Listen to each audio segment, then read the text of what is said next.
Weight loss injections ఇవి అందరూ వాడొచ్చా?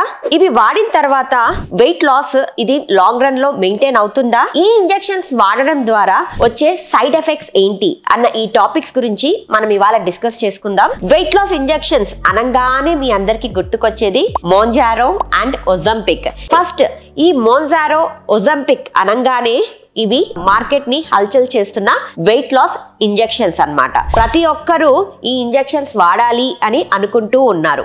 ఇవి ఏం చేస్తాయి అంటే మన బాడీలో 2 హార్మోన్స్ ని మిమిక్ చేస్తాయి. అంటే మన బాడీలో GLP-1 అండ్ GIP అన్న హార్మోన్స్ ఉంటాయన్నమాట.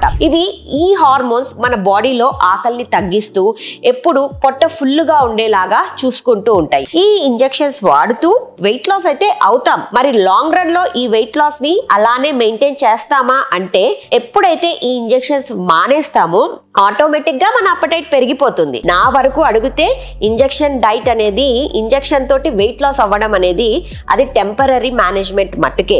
ఇవన్నీ పక్కన పెట్టేసి మీరు లైఫ్ స్టైల్ మోడిఫికేషన్ చేసుకొని హెల్తీగా వెయిట్ లాస్ అయ్యారు అంటే అదే లాంగ్ రన్ లో మిమ్మల్ని కాపాడుతుంది అండ్ మీకు ఎటువంటి హెల్త్ ప్రాబ్లమ్స్ రాకుండా మిమ్మల్ని హెల్తీగా ఉంచుతుంది. సో ఇలాంటి ఇంట్రెస్టింగ్ వీడియోస్ తోటి మళ్ళీ మీ ముందుకు వస్తాను. Till then have a nice day. Thank you.